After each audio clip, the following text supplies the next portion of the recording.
अरे भाई आप जो हैं ओस चटा के प्यास बुझाना चाहते हैं, लोगों को गुमराह करके उल्लू बनाना चाहते हैं, लेकिन कोई झुनझुना हाथ में देके भूखे बच्चे को ज्यादा दिन नहीं बहलाया जा सकता। अघोषित तानाशाही इन्होंने लागू कर रखी है और ये नंबर से सब तबकों को निशाने पे ले रहे हैं। अरे भाई जो इनसे सवाल पूछता है उसी के पीछे एनआईए लग जाती है, उसी के पीछे वो ईडी लग जाती। कोई बचा है अभी तक जिसने सवाल किया जो बाहर हो? हमें गुमराह करते हैं कि हम फ्री का राशन दे रहे हैं। तुम हमें फ्री का राशन मत दो, बिल्कुल मत दो। तुम डीजल पेट्रोल से टैक्स हटा दो सिर्फ, हमें जरूरत नहीं है तुम्हारे मुफ्त राशन की। 15 लाख का वायदा था, 15 पैसे भी नहीं आए। तो आपने खुलवाया? और जब मैंने भी खुलवाया था भैया, मैं क्यों ना खुलवाया था? यही सोच कर खुलवाया था कि भाई 15 लाख मुफ्त में आ जाएंगे। और क्या सोच के खुलवाया था? वो और क्या सोचेगा? अगर कोई बड़ा आदमी, बड़ा नेता, देश का प्रधानमंत्री जो बनने वाला है, वो कह रहा है कि भाई निश्चिंत रहो तुम, अब जैसे ही हम प्रधानमंत्री बनेंगे काला धन लाके 15-15 लाख दे देंगे, तो कौन आदमी खाता नहीं खुलवाएगा भाई? आप मुझे बताओ। वो तो सभी ने खुलवाए, हमने भी खुलवाया और आए 15 पैसे नहीं। और जब बाद में कह रहे हैं तो भाई ये तो जुमला था, तो ये तो भैया जुमलेबाजों की सरकार है। नमस्कार, एक बार फिर से आप सभी का स्वागत है DS4 न्यूज़ में। इस वक्त हम लोग मौजूद हैं संसद मार्ग और इसको जंतर मंतर से भी लोग बाग जानते हैं और देख सकते हैं कुछ इस तरीके से नज़ारा देखने को मिल जाएगा। काफ़ी भारी तादाद में लोग यहाँ पे मौजूद हैं और तरह तरह के मुद्दों को लेकर के जो यहाँ पे विरोध प्रदर्शन चल रहा है चाहते हैं। हमारे साथ एक चाचा जी मौजूद हैं जो कि बहुत अच्छे तरीके से अपने बातों को रखते हैं और बड़े शेरो शायरी और गाने के तौर पर जो अपने बातों को रखते हैं सभी के सामने। थोड़ी सी जानकारी लेते हैं कि दरअसल इनके मन में क्या कुछ चल रहा, बढ़ती महंगाई और बेरोजगारी को लेकर के। क्या नाम है चाचा आपका? मेरा नाम धर्मपाल सिंह है, जिले मुरादाबाद का रहने वाला हूँ। अखिल भारतीय किसान मजदूर सभा का मैं राज्य अध्यक्ष हूँ। अच्छा चाचा, ये सबसे पहले तो आप किस लिए आए हैं ये बताइए हमें। देखिए, यहाँ हम आए हैं जिस तरह से इस सरकार ने अघोषित लागू कर रखी है और नंबर से सभी तबकों पे जो है ये हमले कर रही है, बेरोजगारों पे भी हमला कर रही है और अंधाधुंध टैक्स बढ़ा के तमाम जो है महंगाई आसमान छू रही है। पहले इन्होंने सिलेंडर जो है वो मुफ्त में देने का नाटक किया और अब जो है उसके रेट बढ़ा के जो है वो इन्होंने 1100 रुपये पहुँचा दिए। पहले एक नाम मात्र की छूट भी मिलती थी, लेकिन आज वो छूट भी इन्होंने ख़त्म कर दी। बिजली के रेट बढ़ रहे हैं, डीजल के रेट आसमान छू रहे हैं।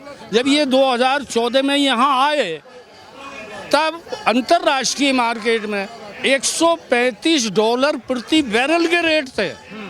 तब यहाँ डीजल पेट्रोल के रेट 70 से नीचे थे। अच्छा, बैरल वगैरह समझते हैं? सब कुछ समझते हैं, ऐसा कुछ नहीं है कि हम कुछ ना समझे। बैरल भी समझते हैं, डॉलर भी समझते हैं, रूबल भी समझते हैं, रियाल भी समझते हैं और भारत का रुपया भी समझते हैं। जो जमीन में जा रही है, रसातल में जा रही है, उसको भी समझते हैं हम।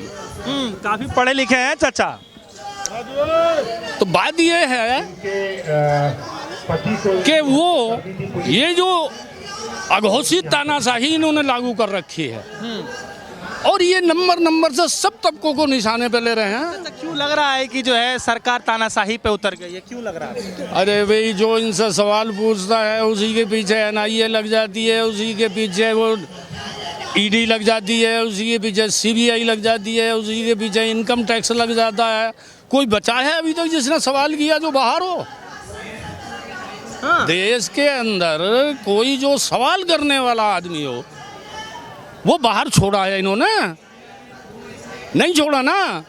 अभी महाराष्ट्र में इन्हें सरकार गिरानी थी, लगा दी विधायकों के पीछे ही ईडी और वो डर की वजह से जो है वो सारे के सारे इनकी गोद में चले गए।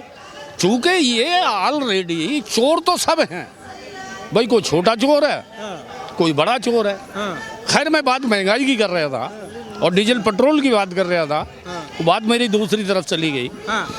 उस समय जब कांग्रेस की सरकार थी, अंतर्राष्ट्रीय मार्केट में $135 के प्रति बैरल के रेट थे और डीजल पेट्रोल बिक रहा था 70 से नीचे। उसके बाद अंतर्राष्ट्रीय मार्केट में डीजल पेट्रोल के रेट गिरते गिरते जो है $35 प्रति बैरल तक पहुंच गया। लेकिन इन्होंने डीजल पेट्रोल के रेट लगातार जो है वो बढ़ाते रहे। क्यों?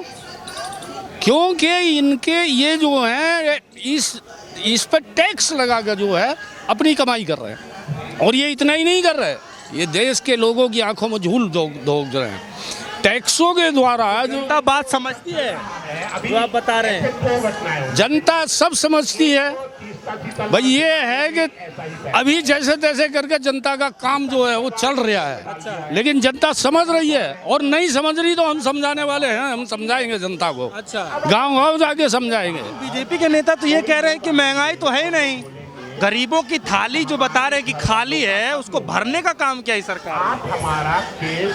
देखिए, उन्हें क्या महंगाई दिखाई देगी? जब वो उनकी खाने वाले हैं, उन्हें महंगाई क्या दिखाई देगी? महंगाई तो उसको दिखाई देगी जो रात दिन मेहनत करके और 2 जून की रोटी जोड़ता है। महंगाई तो उसे दिखेगी। करोड़ों के घोटाले कर रहे हैं। शौचालय बनवा दिए। अरे भाई, आप जो है ओस चटा के प्यास बुझाना चाहते हैं, लोगों को गुमराह करके उल्लू बनाना चाहते हैं। लेकिन कोई झुनझुना हाथ में देके भूखे बच्चे को ज्यादा दिन नहीं बहलाया जा सकता। तो इस जनता को शौचालय देके, फ्री राशन देके आप ज्यादा दिन गुमराह नहीं कर सकते। इसीलिए आप एक बात देख सकते हैं, आप देख सकते हैं कि जितना प्रतिरोध इस सरकार के जमाने में हुआ है, इतना प्रतिरोध आज़ादी से बाद को अभी तक नहीं हुआ। क्यों किया जा रहा है? क्यों किया जा रहा है? इनकी लूट बढ़ रही है, जुल्म बढ़ रहा है, जास्ती बढ़ रही है, तो विरोध तो बढ़ेगा। अच्छा, ये बार अभी मानसून सत्र चल रहा है, उनके सांसद ये कह रहे हैं कि 80 करोड़ लोगों को राशन दिया जा रहा है, वो भी मुफ्त में। तो ये तो प्रधानमंत्री मोदी जी का जो है बड़ाई करने वाली बात है। अरे भाई, हम तो ये कहते हैं तुम एक आदमी को राशन मत दो, सिर्फ केवल डीजल पेट्रोल पे से टैक्स हटा दो। उससे क्या होगा? उससे एक परिवार को इतना लाभ हो जाएगा कि ये 2 साल में भी इतना लाभ नहीं होगा हमें। देखिए, मैंने इन टैक्सों का बड़ा सीधा हिसाब लगाया हुआ है। जो गरीब आदमी जितना कमाता है सारा मार्केट में खर्च करता है, और वो अपनी कमाई का 35% टैक्सों के रूप में इस सरकार को दे देता है। और ये 500 रुपए का राशन दे के हमें गुमराह करते हैं कि हम फ्री का राशन दे रहे हैं। तुम हमें फ्री का राशन मत दो, बिल्कुल मत दो। हम तो कह रहे हैं कि हमारे ऊपर जो तुम टैक्स लगा रहे हो और जो खजाना इकट्ठा करके उद्योगपतियों को दे रहे हो, बैंकों के घाटे पूरे कर रहे हो, बैंकों के पैकेज पूरे कर रहे हो, तुम डीजल पेट्रोल से टैक्स हटा दो। सिर्फ हमें जरूरत नहीं है तुम्हारे मुफ्त राशन की। वो जो अकाउंट वाली बात कर रहे थे कि खाता खुलवाया है बैंक अकाउंट, हाँ, वो खाते खुलवाए हैं, जीरो बैलेंस पे खुलवाए हैं, लेकिन उनमें भाई आज तक कोई पैसा तो आया नहीं।